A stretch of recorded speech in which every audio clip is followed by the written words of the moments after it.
Welcome, curious minds, to another deep dive.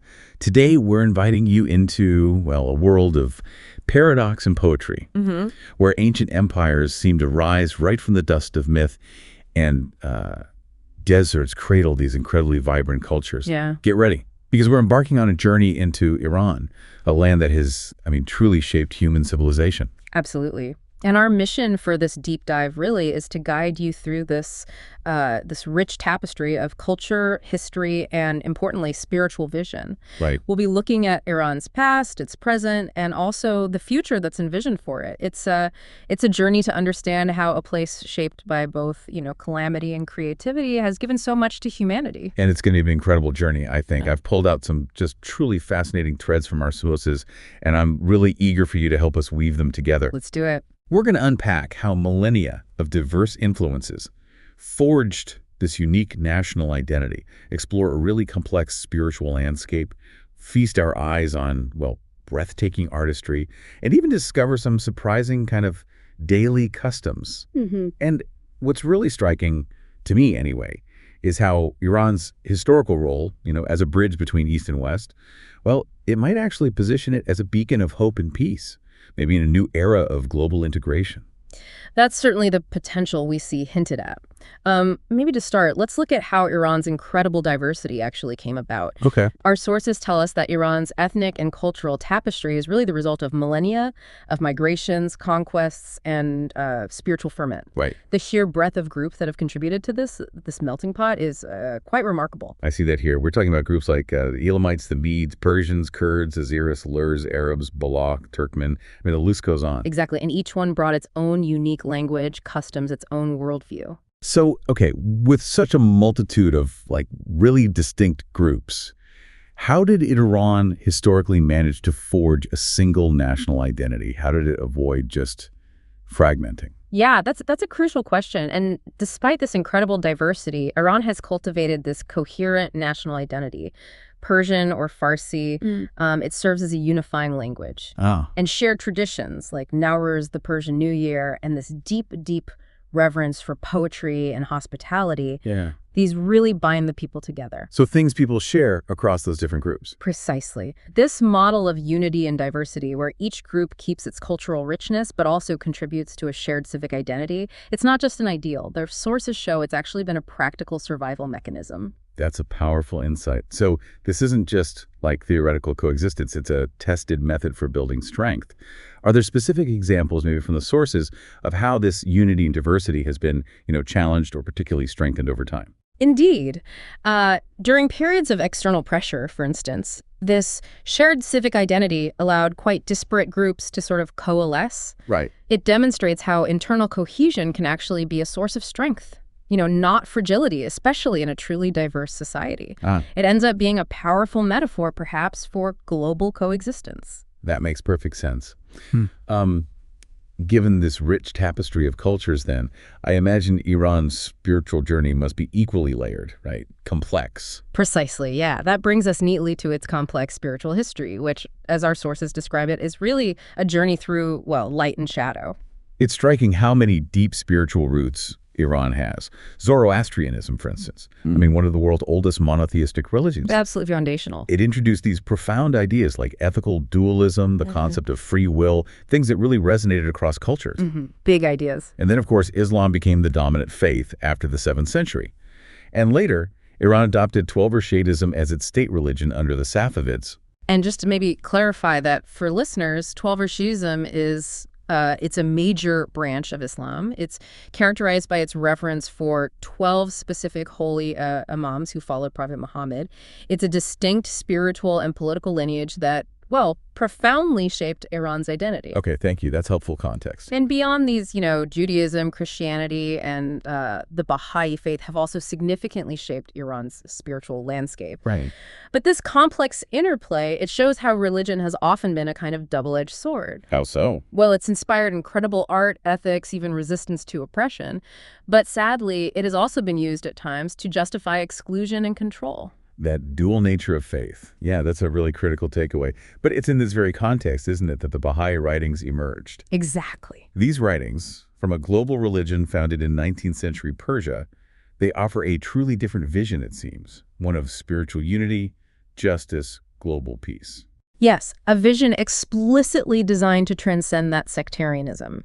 It invites all people, regardless of background, to participate in the renewal of civilization. Which feels like a powerful counterpoint to some of those historical uses of religion we just discussed. It does. And, the spiritual depth we've just talked about seems to find its ultimate expression in beauty, in art. Ah.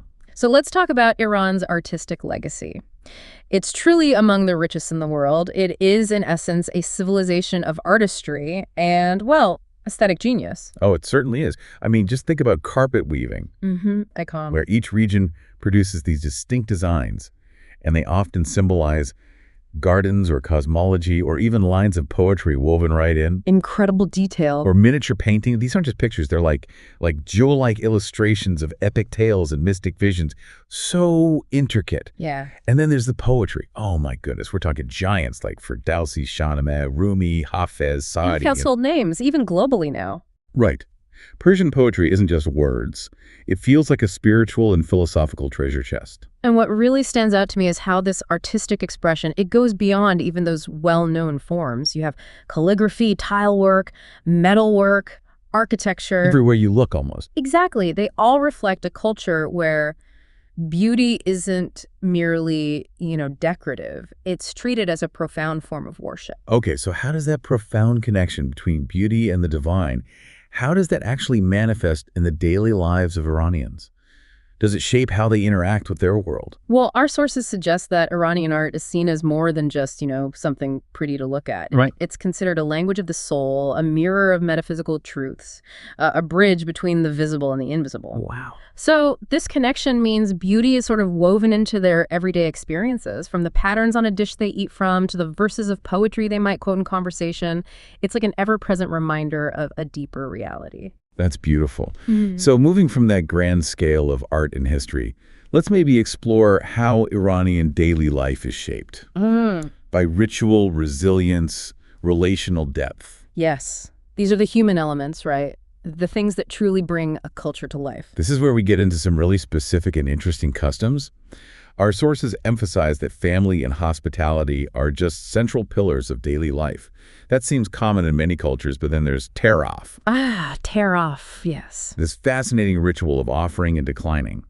It seems to reflect a deep culture of humility and grace, but it's more than just politeness, isn't it? I read it's like a whole social dance. It absolutely is. Tear-off is subtle, yet it's a profound expression of respect and social harmony. It really demonstrates the intricate layers of Iranian social interaction. It can be a bit confusing for outsiders at first. I can imagine. And what's also critical to note, I think, is the pivotal roles women and youth play, especially in education, activism, and cultural renewal in Iran. That's important. Yeah. And despite facing, significant economic and political challenges, Iranians continue to create, to celebrate, to connect. It demonstrates remarkable resilience. That resilience truly does stand out. And when we think about how unique this whole blend is, our sources suggest Iran maybe shares some traits with, say, India's spiritual depth, or Italy's aesthetic sensibility, perhaps Japan's ritualized social harmony. Yet, ultimately, it remains uniquely itself. Right? Exactly. Those comparisons help contextualize it, but Iran has its own distinct identity, forged from all these elements we discussed. Okay. Now, maybe let's connect this to the bigger picture, Iran's historical legacy and its global influence, positioning it as really a cradle of civilization. This aspect is genuinely remarkable. Recent archaeological discoveries in Kerman province, they uncovered the Jiroft civilization, dating back to around 3000 BCE. That's right, Jiroft. Which suggests Iran might have been home to one of the earliest urban cultures, like contemporaneous with Mesopotamia and the Indus Valley. That fundamentally shifts our understanding of where civilization truly began, doesn't it? It absolutely reshapes our historical lens. It's still being debated and researched, of course, but it's a major finding. And the contributions, they don't stop there. No. I mean, from Cyrus the Great's Charter of Human Rights, often considered this early declaration of human rights for its promotion of religious freedom, abolishing slavery. Which is incredible for its time. Incredible. All the way to the Islamic Golden Age, where Iran produced luminaries like Avicenna. Ah, physician. Yes, his medical texts, like the Canon of Medicine, they were standard references in European universities for centuries, fundamentally shaping modern medicine. Wow. And Iran contributed significantly across a vast array of fields: philosophy, ethics, architecture, urban planning, literature, diplomacy. So Iran's legacy isn't just history locked away in books. Yeah. It's like a living archive of human potential, still informing and inspiring. Well put. It shows what's possible, I think, when human ingenuity and diverse cultures converge over long periods. Which brings us, quite naturally, to a really luminous vision for Iran's future.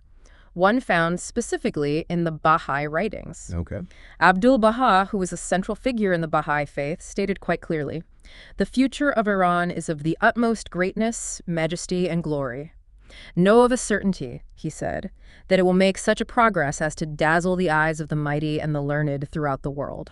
That's a profound prophecy. Yeah. And Baha'u'llah himself, the founder of the Baha'i faith, he referred to Iran as the source of the joy of all mankind. Powerful words. And Shoghi Effendi, who was the guardian of the Baha'i faith, he described Iran's trials, its difficulties, as a kind of preparation.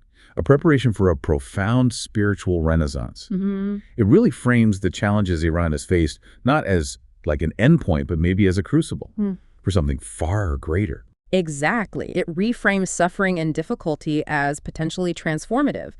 And reinforcing this, the Universal House of Justice, which is the governing body of the Baha'i faith today, affirms that Iran's people, through things like education, consultations, service to the community, they can become builders of a new civilization. So this isn't just looking back at history. It's a very forward-looking vision of profound potential for the nation. Yes, very much so. So in this vision, then, Iran isn't a relic of the past, but it could truly be a beacon of the future, a place where maybe East and West can embrace in a new, spiritually grounded civilization. That's the essence of the vision presented in those writings. Wow. So let's leave our listeners with this. When you consider this model of unity, resilience, and this, well, visionary future for Iran, what does that mean for global coexistence in our own time? What could the power of a shared future inspired by such a vision look like for all of us? Something to think about.